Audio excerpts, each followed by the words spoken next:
Mi nombre es Michelle Parada, estudiante del sexto trimestre de Psicología, y hoy estaremos hablando sobre las funciones mentales. Las funciones mentales son los procesos mentales que nos permiten recibir, seleccionar, almacenar, transformar, elaborar y recuperar información del ambiente. Esto nos permite entender y relacionarnos con el mundo que nos rodea. Para comenzar, en la primera diapositiva estaremos hablando sobre qué es la mente. La mente es el conjunto de capacidades cognitivas y mentales que engloban procesos como la percepción, el pensamiento, la conciencia, la memoria, la imaginación, etc. Algunas de las cuales son características del humano y otras son compartidas con otras formas de vida. La mente. Este conjunto de procesos debe ser diferenciado del estado mental, tal como el deseo, la sensación de dolor o las creencias, que son instancias, tipos o ejemplos de dichos procesos. A lo largo de la historia, este concepto de mente ha sido concebido ontológicamente en diferentes categorías, como una sustancia distinta del cuerpo, una parte, un proceso o una propiedad. Sin embargo, las concepciones dominantes actuales, ambas materialistas, se engloban en la teoría de la identidad mente-cerebro y el funcionalismo. La mente es concebida o tratada como tres tipos de procesos: los conscientes, los inconscientes y los procedimentales. Algunos científicos sugieren la idea de que la mente es un resultado de la actividad del cerebro, por poder localizar ciertos procesos del individuo en regiones concretas, tales como el hipocampo, cuyos daños implican un daño en el proceso de la memoria. Sin embargo, la cuestión no ha sido zanjada, en parte debido al hecho de que la mente como categoría engloba distintos procesos y estados, y corroborar la naturaleza de uno de ellos no implica la de todos. Como objeto de estudio, la mente ha sido tratada por la psicología desde sus inicios, y su conceptualización está presente en casi todas las teorías psicológicas. Para continuar, estaremos hablando sobre por qué es necesario establecer lo que es normal y lo que es anormal. Si nos ponemos a pensar, es prácticamente imposible definir uno de estos conceptos sin aludir directa o indirectamente al otro. Lo normal y lo anormal no son dos entes diferentes. Ambos forman parte de una totalidad que engloba numerosos aspectos de la conducta humana. Por lo general, en psicología, las definiciones de lo normal pueden girar en torno a 4 dimensiones, relacionadas con la salud, entendiendo lo normal como lo contrario a la enfermedad, la ausencia de signos y síntomas, entendido como medida estadística. En estos casos, el modelo de sociedad se establece a partir de la conducta mayoritaria. Lo normal pasa a ser todo aquello que la población manifiesta con más frecuencia según la edad, raza, origen, nivel socioeconómico, etc. De este modo, lo normal sería el ideal, mientras que lo anormal implicaría una desviación de la norma. Un ejemplo simple: está bien lavarse las manos, y es normal hacerlo. Sin embargo, hay personas que lo hacen compulsivamente, incluso sabiendo que sus manos están limpias. Ahí puede hablarse de una desviación de lo normal, entendiendo que se trata de un trastorno obsesivo-compulsivo, como un proceso dinámico que puede retornar un equilibrio. Esta apreciación se origina por las corrientes conductistas, que entienden que la forma de comportarse de las personas es consecuencia de ciertas experiencias significativas para su personalidad. Estas experiencias son las que determinan la adaptación, normalidad o la presencia de patología en las personas, como el ideal a realizar. Fundamento en las teorías de Freud y entendida como una mezcla armoniosa y perfecta de los distintos elementos de la mente: el yo, el ello y el superyo. Para estos planteos, lo normal es una utopía a alcanzar. La psicología actual establece que un desorden psicológico es una condición caracterizada por la presencia de pensamientos, sentimientos y comportamientos anormales. Aquí caemos nuevamente en lo mismo. ¿Qué es lo anormal? Para responder esta pregunta, la ciencia que estudia la mente humana ha desarrollado manuales como el DSM-5, que es el Manual Diagnóstico y Estadístico de los Trastornos Mentales, o el CIE-11, que es la Clasificación Estadística Internacional de Enfermedades y Problemas Relacionados con la Salud. Ambos escritos se conforman a partir de una jerarquía estandarizada de criterios diagnósticos. El objetivo es discriminar los comportamientos y síntomas normales de aquellos anormales, o mejor dicho, patológicos. Pese a la compleja tarea de definir estos dos términos, sí es importante que existan ciertos parámetros, con el objetivo de poder ayudar, identificar a personas que puedan tener algún padecimiento de salud mental. El DSM-5, bueno, la última edición de este manual, no contiene una definición de lo normal y lo anormal. Lo que hace el manual es especificar en qué consiste un trastorno mental para identificar síntomas o comportamientos anormales que puedan indicar algún tipo de desorden. Un síndrome caracterizado por alteración clínicamente significativa del estado cognitivo, la regulación emocional o el comportamiento de un individuo que refleja una disfunción de los procesos psicológicos, biológicos o del desarrollo que subyacen en su función mental. Es importante aclarar que la definición de estos dos términos ha ido cambiando con el tiempo y deberá seguir haciendo. Las sociedades y los conceptos evolucionan y los parámetros deben sí o sí tomar esto en consideración. Lo cierto es que en este conflicto, en la categorización del funcionamiento mental anormal frente a aquel considerado normal, ha existido por años. Gran parte de esta discusión se centra en la distinción entre una reacción de estrés esperada. Esto involucra eventos estresantes que podría considerarse normal, y la disfunción individual, que son los síntomas o reacciones de estrés que van más allá de lo que podría ser una reacción normal o esperada. Para solventar este conflicto, el DSM diferencia explícitamente los trastornos mentales de aquellas conductas que no presentan un desorden. Una conducta sin desorden se origina como respuesta a estresores sociales. Por eso, para realizar un diagnóstico de trastorno mental, los síntomas del individuo no deben solo responder a un evento en particular, sino que también deben considerarse como una manifestación de una disfunción conductual, psicológica o biológica. Para el DSM, una respuesta predecible o culturalmente aceptable ante un estrés usual o una pérdida, tal como la muerte de un ser querido, no constituye un trastorno mental. Asimismo, ni los comportamientos anormales ni los conflictos entre la persona y la sociedad son trastornos mentales, a menos que la desviación o el conflicto sean síntomas de una disfunción. Dicho esto, si la respuesta de un individuo a una situación particular está causando un deterioro significativo en más de un área de la vida de la persona, como el trabajo, el hogar, el ambiente escolar o las relaciones, puede considerarse anormal o un indicador de un trastorno psicológico, independientemente de su origen.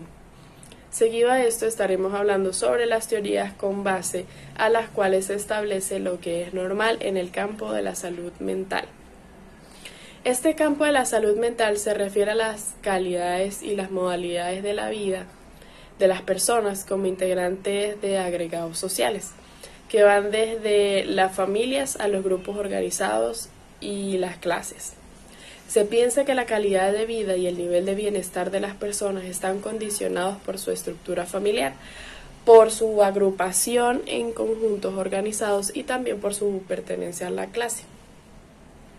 Dentro de la comunidad se debe coordinar la educación para la salud mental, con el fin de atender las necesidades de esta, para elaborar estrategias y programas para el tratamiento y la rehabilitación de los pacientes con problemas de salud mental que vivan en la comunidad, y hacer participar a los dirigentes de la comunidad en las actividades de salud mental.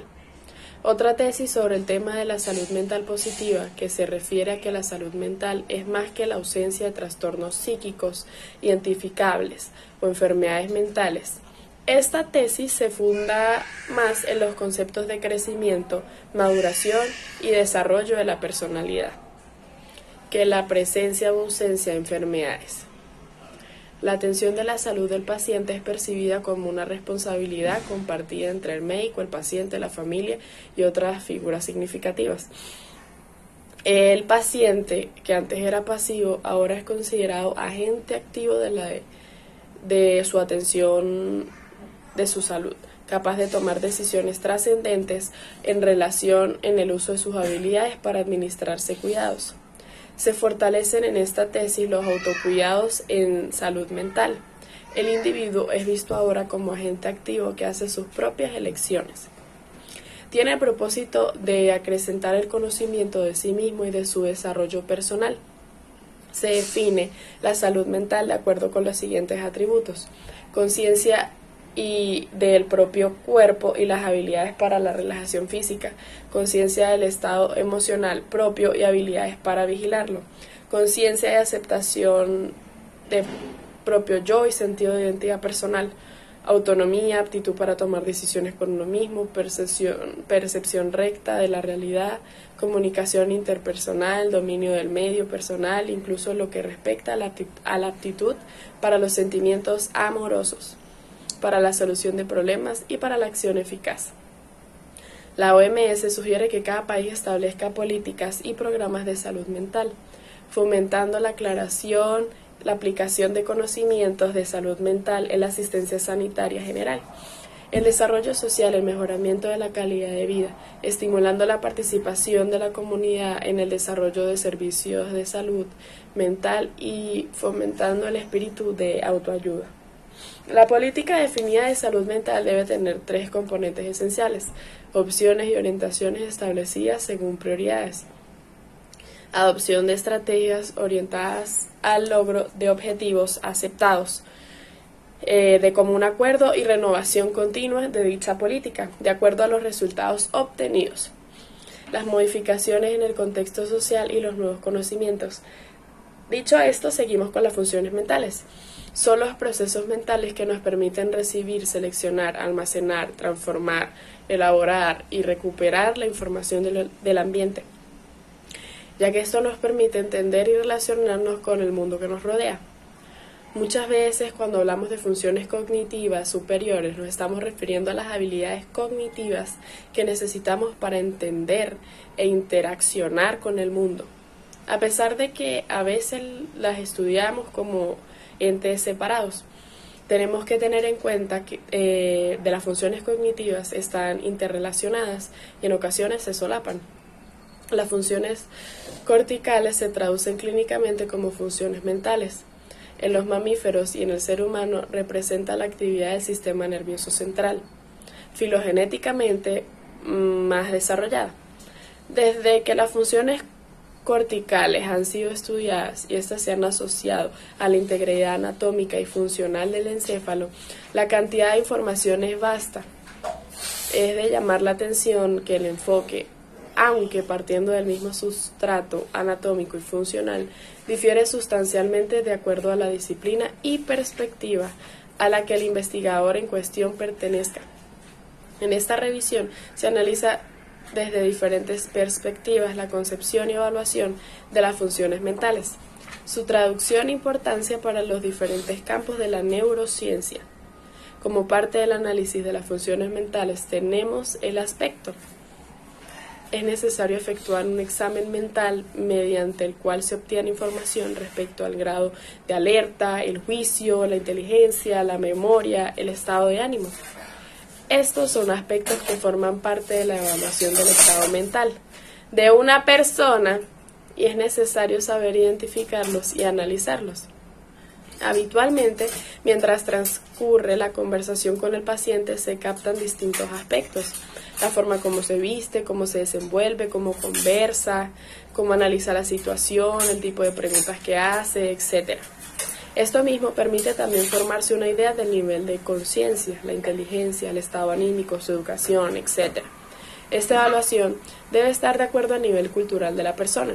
Si su instrucción es muy básica, no se podrá solicitar operaciones complejas de tipo matemático o que requieran conocimientos que nunca adquirió. Nivel de conciencia. Este parámetro se refiere al compromiso cuantitativo de conciencia o nivel de alerta y la capacidad de ubicarse u orientarse, de identificarse a sí mismo, orientación en el tiempo respecto al lugar en donde está, el reconocimiento de personas, capacidad de orientarse. Para evaluar esta capacidad se investigan aspectos como los siguientes: Orientación respecto a sí mismo. A esto me refiero con cómo se llama, qué edad tiene, en qué trabaja, con quién vive. Orientación en el tiempo. Con esto me refiero a en qué fecha estamos, en qué mes, en qué año, qué día de la semana es hoy. Orientación en el espacio. ¿Dónde se encuentra usted? ¿Está en un hospital, en su casa? ¿Qué hospital es? Orientación respecto a personas. ¿Quién soy yo? ¿Qué labor desarrollo? Si está presente un familiar, ¿quién es esa persona? El saber el nombre o aspectos muy personales de sí mismo es de las últimas cosas que se pierden. En todo caso, este conjunto de preguntas permite formarse una idea de lo lúcido o desorientado que pueda estar el paciente. Seguido, sigue la actitud, que involucra las acciones de interés del paciente como colaborador de perplejidad, distante, extraña, invisión, de extrañeza, altiva, extravagante, confianza en sí, dudoso, quejumbroso, infantil, hostil, pasivo-agresivo, seductor, alucinatorio, complaciente, crítico, evasivo, entre otras. El examen se lleva a cabo en una sala tranquila y el explorador debe estar seguro de que el paciente pueda escuchar claramente las preguntas.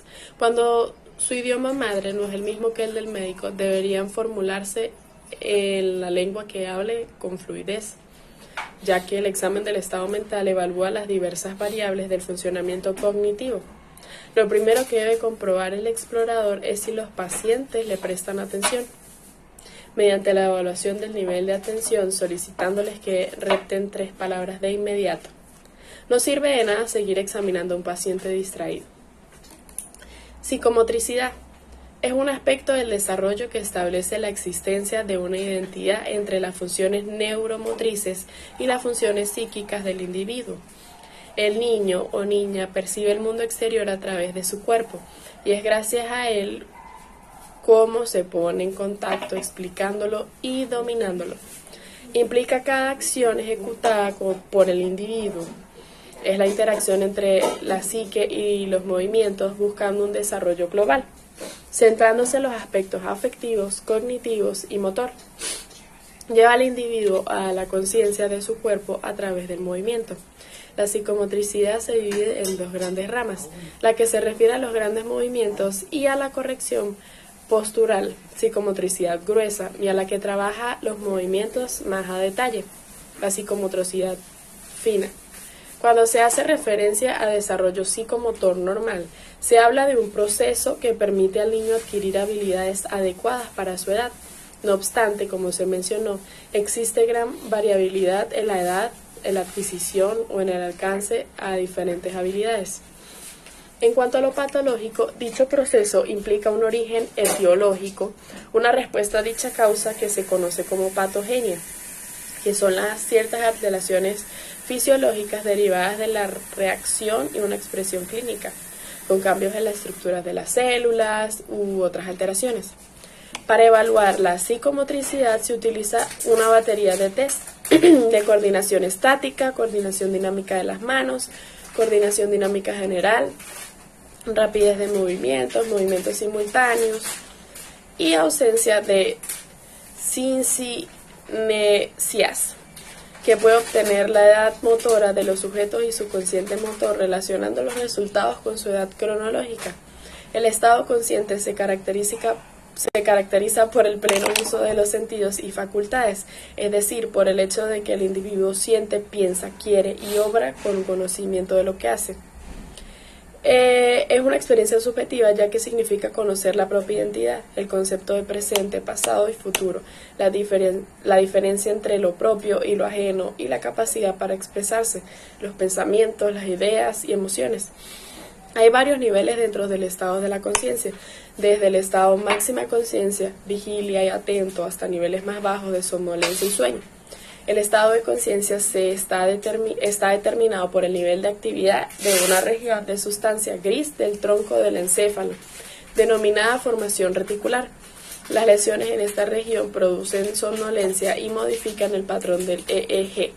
Por el contrario, si se estimulan estas neuronas en una persona dormida, se despierta. En clasificación de la conciencia tenemos la conciencia individual. Esta luz de la conciencia del individuo y de la forma en la que el entorno puede perjudicarlo o favorecerlo en distintas circunstancias de la vida. Por medio de esta, la persona establece qué es lo bueno y lo malo para sí mismo. Conciencia social. Apunta a la conciencia de cuál es el estado del resto de la comunidad y de cómo en el entorno puede favorecerla o perjudicarla. La conciencia emocional. Dictamina qué es bueno y qué malo, así como también de la forma en que el individuo y su comunidad actúan, afectará el estado emocional de la comunidad en sí. En su estado normal, la conciencia permite al sujeto dar una respuesta apropiada a los estímulos sensitivos y sensoriales, sobre todo a las más complejas, los estímulos verbales como escuchar y las espaciales como conducir. Como podemos observar, lo que usualmente se ha considerado como patología de la conciencia son los trastornos globales de la actividad consciente, ya que debido a la definición unitaria de Jaspers, para poder hablar de alteraciones de la conciencia debe estar afectada la totalidad de los procesos psíquicos. El nivel de conciencia es evaluado en función de la intensidad del estímulo requerido y el tipo de respuesta obtenida. Se inicia la exploración observando si es posible despertar al paciente con un estímulo verbal, llamándole por su nombre, o si es necesario aplicar estímulos dolorosos. La orientación es la capacidad que nos permite ser conscientes de nosotros mismos y del contexto en que nos encontramos en un momento determinado. La orientación personal es la capacidad de integrar información relativa a la historia e identidad personal. En la psicología y en las ciencias de la salud, la orientación es una profesión pedagógica que consiste en una relación de ayuda entre un orientador debidamente entrenado y su cliente o paciente. Existen tres tipos: personal, temporal y espacial. A continuación explicamos en qué consiste cada uno. El personal es la capacidad de integrar información relativa a la identidad personal. La temporal es la capacidad de manejar información relativa al día, hora, mes y el año, el momento de realizar conductas, festividades, estaciones, etc. Y la espacial, que es la capacidad de manejar información relativa a dónde viene, a dónde se encuentra, en un momento específico, a dónde se dirige, etc. Lo patológico representa la ausencia de orientación temporal, espacial. Puede presentarse de forma pasajera en los trastornos de la conciencia de base orgánica, como el delirio, o formas permanentes, como las lesiones cerebrales. También puede aparecer en estados disociativos o en psicosis esquizofrénica. La orientación es fundamental en el desarrollo de la personalidad integral del alumno. Su objetivo es ayudarle en esta labor, contribuyendo a su crecimiento tanto en el aspecto académico y profesional como en el emocional, moral, social o cognitivo. La atención es el proceso conductual y cognitivo de la concentración selectiva en un aspecto discreto de la información, ya sea considerada subjetiva u objetiva, mientras que se ignoran otros aspectos perceptibles. La atención también ha sido denominada como la asignación de recursos de procesamiento limitados. La atención al paciente se refiere a la prevención, tratamiento de manejo de enfermedades y la preservación del bienestar físico y mental a través de los servicios ofrecidos por los profesionales de la salud. A continuación se enumeran y explican los tipos de atención que responden a las clasificaciones más habituales. Atención activa, voluntaria o deliberada. Es aquella que se orienta y proyecta sobre un objeto con fin práctico o por curiosidad. Siempre responde a una motivación. Esta motivación no siempre implica interés por el estímulo. Puede ser el deseo de aprobar un examen, una materia que nos aburre o nos causa fatiga intelectual. Atención activa e involuntaria. Es la consecuencia de una percepción, aunque el sujeto no suele ser consciente de ella. Atención pasiva. Es la traída sin esfuerzo. Por ejemplo, si escuchamos un ruido muy fuerte y cercano, prestamos atención como un acto reflejo. La red ejecutiva entra en funcionamiento en situaciones en las que necesitamos controlar el proceso de la información. Entre las diferentes situaciones encontramos la toma de decisiones, el manejo de situaciones difíciles o peligrosas, la planificación, respuesta a tareas novedosas, detección de errores, regulación de pensamiento y sentimientos, supervisión y control de conductas habituales, distribución de los recursos. Los trastornos psicopatológicos de la atención se clasifican por lo general en función de cómo afectan a esta función cognitiva. En concreto hablamos de aproxexia, hiperproxexia o hipoproxexia, entre otros términos, dependiendo de que se aplican el aumento, la disminución o la ausencia de recursos atencionales. La atención se evalúa con pruebas neuropsicológicas y se puede medir en diferentes ámbitos de la vida, académica, clínicos, profesionales, etc. Puede verse alterada por algún trastorno o condición como el trastorno de déficit de atención con hiperactividad, TDAH, o sin hiperactividad, TDA. La concentración es una actividad cognitiva que, aunque pueda parecer raro, se realiza por medio del razonamiento. Consiste en centrar nuestra atención de forma voluntaria sobre un aspecto en concreto y poder mantenerla. Es el proceso a través del que seleccionamos algún estímulo de nuestro ambiente, es decir, nos centramos en un estímulo de entre todos los que hay a nuestro alrededor e ignoramos todo lo demás. Para superar esta dificultad es muy útil la organización. De acuerdo con la cantidad de soluto presente en una solución, estas se clasifican en insaturada o diluida, saturada, concentrada o sobresaturada. Concentrarse es un proceso mental en el que nuestros sentidos se centran en un objetivo determinado.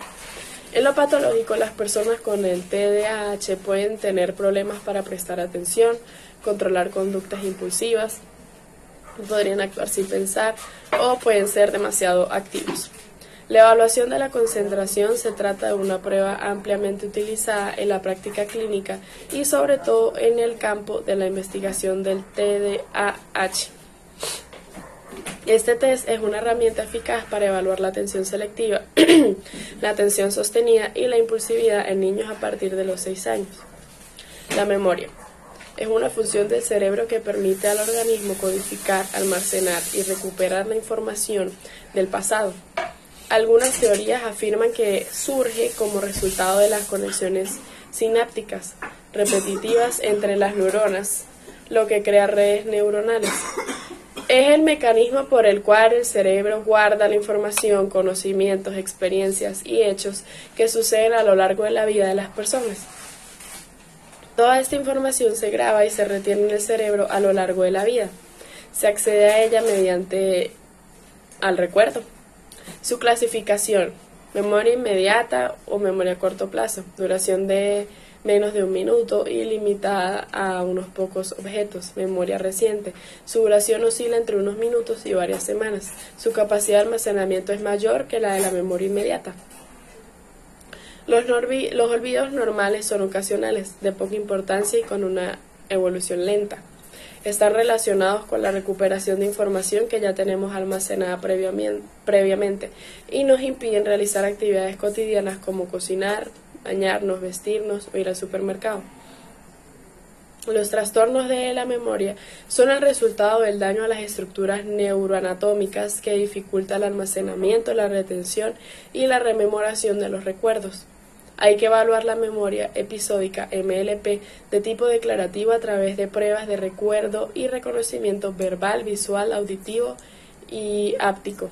Habrá también que poner a prueba la memoria semántica y la memoria procedimental a través de la evaluación de la memoria implícita y el aprendizaje motor.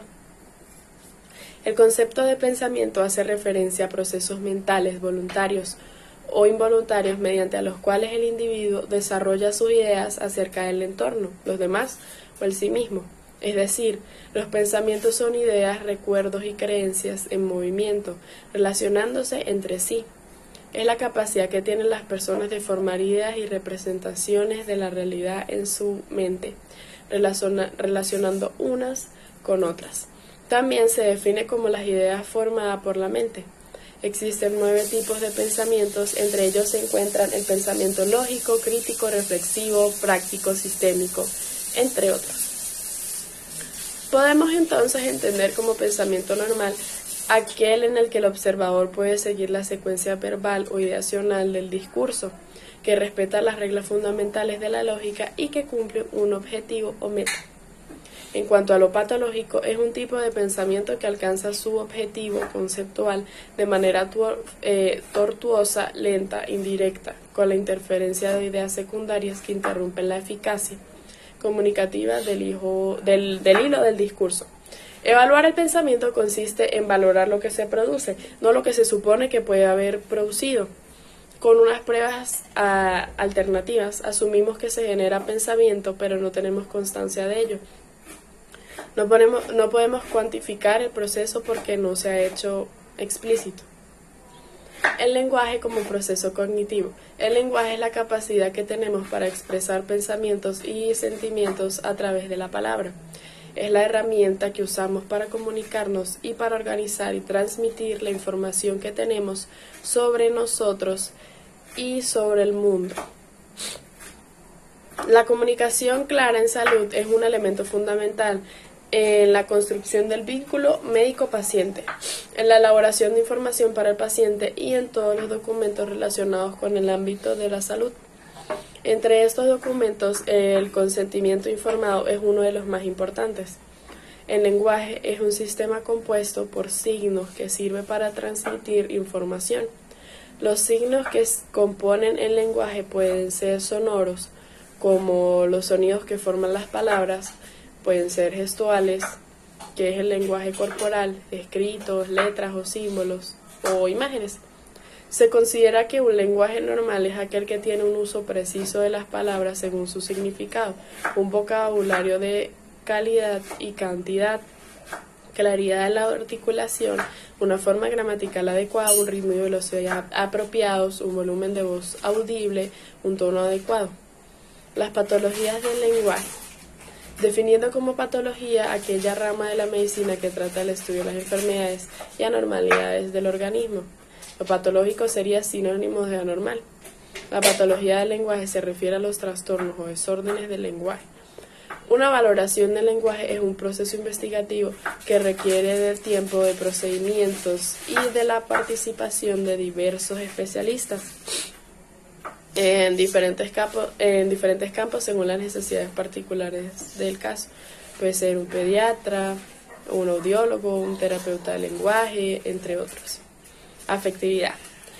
Son los sentimientos, sensaciones y emociones que puede experimentar un sujeto, así como las variaciones de su estado de ánimo. Son el efecto de una confrontación entre el entorno percibido y la experiencia.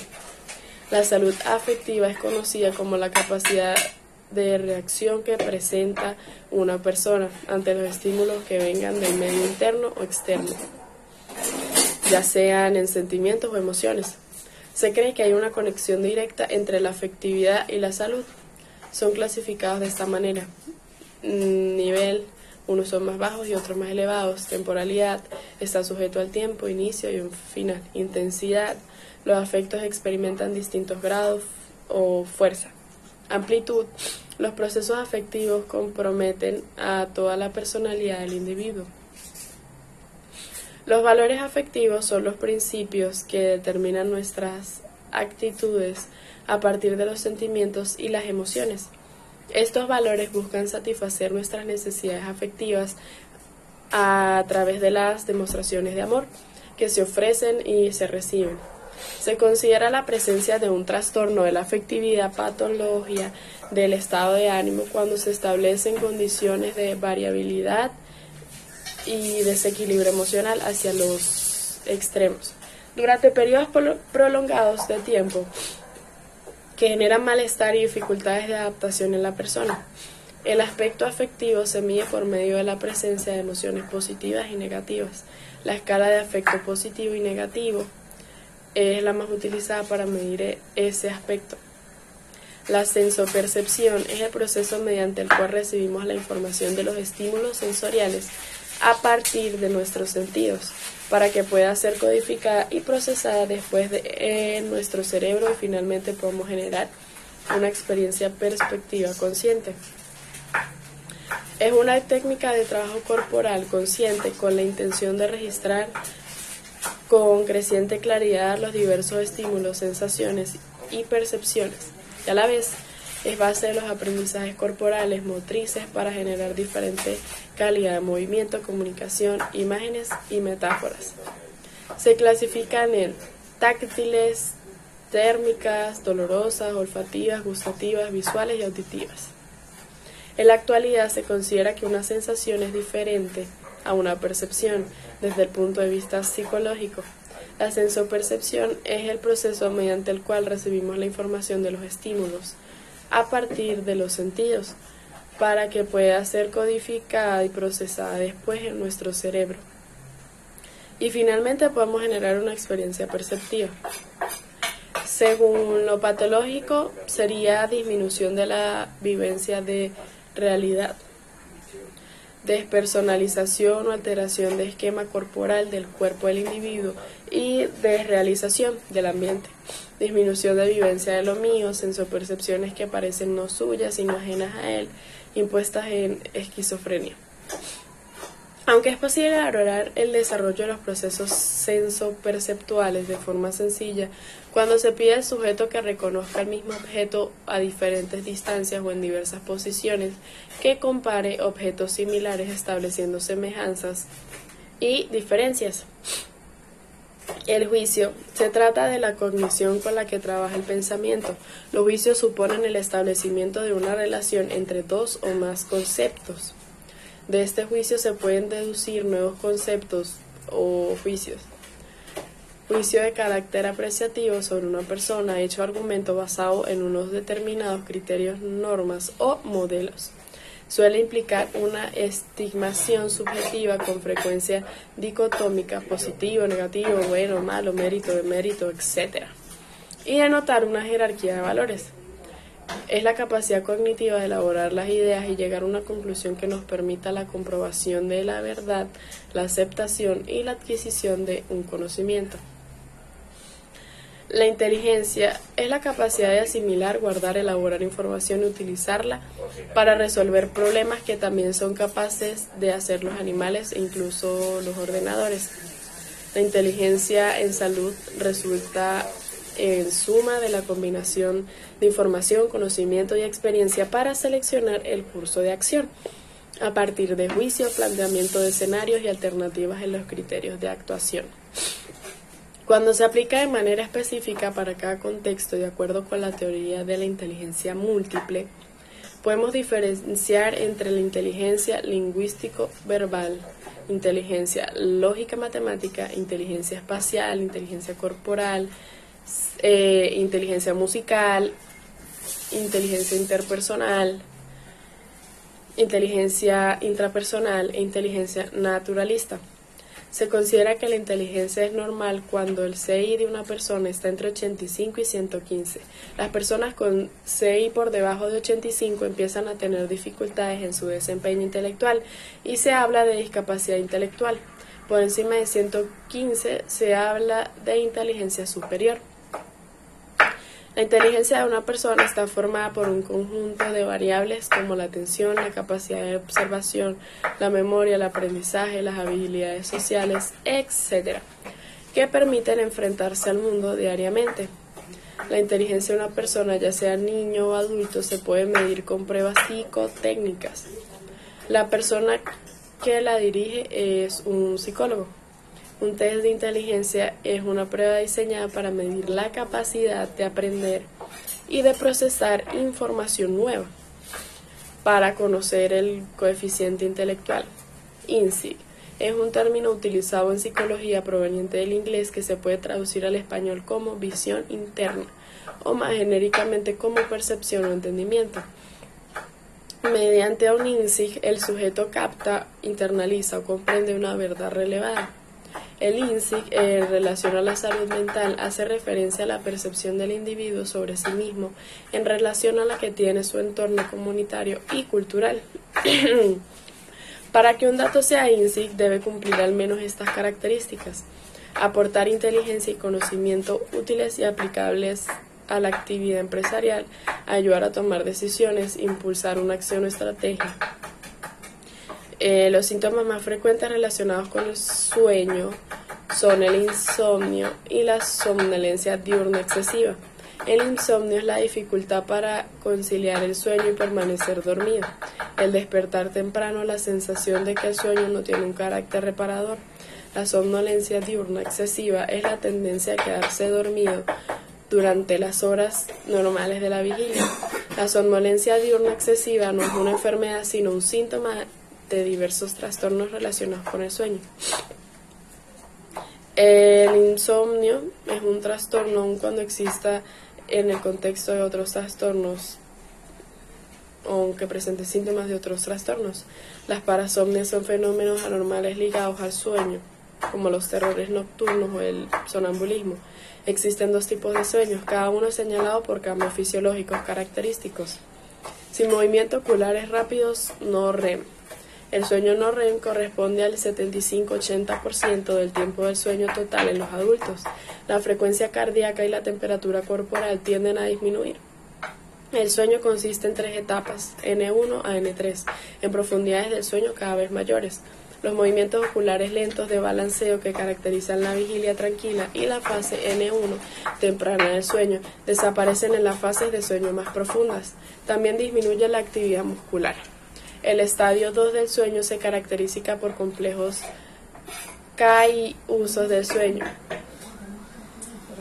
El estadio número 3 se denomina sueño profundo porque el umbral para el despertar es alto. Los individuos pueden percibir este estadio como un sueño de alta calidad, con movimientos oculares rápidos. El sueño REM sigue cada ciclo de sueño no REM. Se caracteriza por una actividad rápida de bajo voltaje en el EEG y por anatomía muscular postural. La frecuencia y la profundidad de las respiraciones sufren tremendas fluctuaciones. La mayor parte de la actividad onírica aparece durante el sueño REM, normalmente el 20 al 25% es REM. En cuanto a la alimentación, los pacientes que comunican debilidad pueden indicar cansancio, torpeza o verdadera debilidad muscular. Por lo tanto, el examinador debe definir la característica precisa de los síntomas, que incluyan la localización exacta, el momento de aparición, los factores desencadenantes y atenuantes, y los signos y síntomas asociados. Se inspeccionan los miembros para buscar debilidad cuando se extiende un miembro debilitado, se desvía hacia abajo. El temblor y otros movimientos involuntarios. Se evalúa la fuerza de grupos musculares específicos contra resistencia y comparando un lado del cuerpo con el otro. Sin embargo, el dolor puede impedir un esfuerzo completo durante el examen de la fuerza.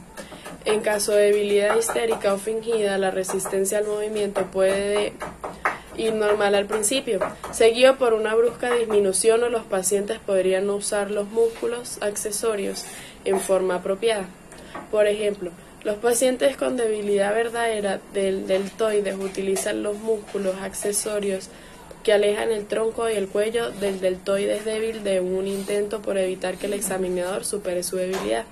Por el contrario, en pacientes con debilidad deltoica facticia, debido a simulación, el hombro y la cabeza se inclinan hacia el deltoides débil cuando se supera la resistencia de este músculo, lo que indica la falta de fuerza. Cuando la debilidad es sutil, puede estar indicada por una disminución del balanceo del brazo, una desviación en pronación del brazo extendido, la disminución del uso espontáneo de una extremidad, una pierna en rotación externa, la lentitud que afecta a los movimientos alterantes rápidos o del deterioro de la destreza fina. Ejemplo, es la capacidad para ajustarse al cinturón, abrir un alfiler o extraer una cerilla. Debe determinarse el grado de fuerza. En la actualidad se utiliza de manera universal la escala siguiente, desarrollada originalmente por The Medical Research Council del Reino Unido. 0 es la ausencia de contracción muscular visible. 1 es la contracción muscular visible con movimiento mínimo o sin él. 2 es el movimiento del miembro pero no contra la gravedad. 3 es el movimiento contra la gravedad pero sin resistencia. 4 es el movimiento al menos contra cierta resistencia opuesta por el examinador. 5 es la fuerza compleja. El problema de esta escala y de cualquier similar es la gran gama posible que cabe entre los grados 4 y 5. La fuerza distal puede ir medida de forma semicuantitativa como con un ergómetro manual o con un manguito de presión arterial insuflado que presiona al paciente. La sexualidad constituye una dimensión fundamental de la persona humana que no puede ser vista como una conducta meramente instintiva. En verdad, la sexualidad humana encierra varias configuraciones. Ella es el resultado de vertientes integradoras de orden biológico, psicológico, social, cultural y antropológico. Para Ricoeur, la sexualidad es el lugar de todas las dificultades, de todas las dudas, de los peligros y de los impases, del fracaso y de la alegría. Para este diagnóstico se requiere 4 subgrupos de criterios. Criterio A. Debe evidenciarse que el individuo se identifica de un modo intenso y persistente con el otro sexo. En los niños el trastorno se manifiesta por 4 o más de los siguientes rasgos. A. Deseos repetidos de ser o insistencia en que uno es del otro sexo. B. En las niñas insistencia en ponerse solamente ropa masculina. En los niños preferencia por vestirse con ropa de niña o mujer. C. Preferencia intensa y persistente por el papel del otro sexo o fantasías recurrentes de pertenecer al otro sexo. D. Atracción intensa de participar en los juegos y pasatiempos propios del otro sexo. Marcada preferencia por compañías del otro sexo. En los adolescentes y adultos el trastorno se manifiesta por síntomas tales como A. Un deseo intenso de pertenecer al otro sexo, lo que se revela por un afán de adoptar el rol de otro sexo o de adquirir su aspecto físico mediante tratamiento hormonal o quirúrgico. B. Deseo firme de ser considerado como el otro sexo, para lo cual adoptan el comportamiento, la vestimenta y los movimientos contrarios a su sexo anatómico. C. Un deseo de vivir o ser tratado como si fuese el otro sexo. D. La convicción que ellos experimentan las reacciones y las sensaciones propias del otro sexo. Criterio B. Deben existir pruebas de malestar persistente por el sexo asignado o un sentimiento de inadecuación en el desempeño del rol sexual. En los niños este malestar se pone en evidencia en merced a los siguientes rasgos. En los varones, sentimientos de que el pene o los testículos son horribles o van a desaparecer, que sería mejor no tener pene, o sentimientos de rechazo a los juguetes, juegos y actividades propias de los niños. En las niñas, rechazo a orinar en la posición sentada, sentimientos de tener o presentar en el futuro un pene, el anhelo de no querer poseer senos ni tener la menstruación, aversión hacia la ropa femenina. Criterio C. Este diagnóstico no se hará si el sujeto presenta simultáneamente una enfermedad intersexual. Por ejemplo, el síndrome de insensibilidad a los andrógenos o una hiperplasia suprarrenal congénita. Criterio D. El trastorno debe producir un sentimiento de malestar clínicamente significativo o deterioro social, laboral o de otras áreas importantes de su actividad. En función de la edad del individuo, el diagnóstico será clasificado como trastorno de la identidad sexual en niños o trastorno de la identidad sexual en adolescentes o adultos. Y en el caso de individuos sexualmente maduros, especificar si son atraídos sexualmente por hombres, por mujeres, por ambos o por ninguno. Síntomas y trastornos asociados. Muchos pacientes con este trastorno se aíslan socialmente, experimentan una merma de su autoestima y pueden presentar síntomas de ansiedad y depresión. Algunos de ellos se dedican a la prostitución, exponiéndose a diversos riesgos, principalmente a contraer el SIDA. Son también frecuentes los intentos de suicidio y los trastornos por abuso de sustancias psicoactivas. Curso y pronóstico. Este trastorno es muy raro, siendo más frecuente en hombres que en mujeres. El problema se inicia casi siempre en la infancia. Se mantiene en secreto por años y se hace evidente al final de la adolescencia o a los comienzos de la vida adulta. El 75% de los muchachos que muestran síntomas del transvestismo empezó el trastorno antes de los 4 años. En ambos sexos, la homosexualidad se desarrolla entre el 30 y el 60% de todos los casos. El transexualismo, caracterizado por el deseo de reasignación quirúrgica del sexo, se da en el 10% de los casos aproximadamente. Gracias.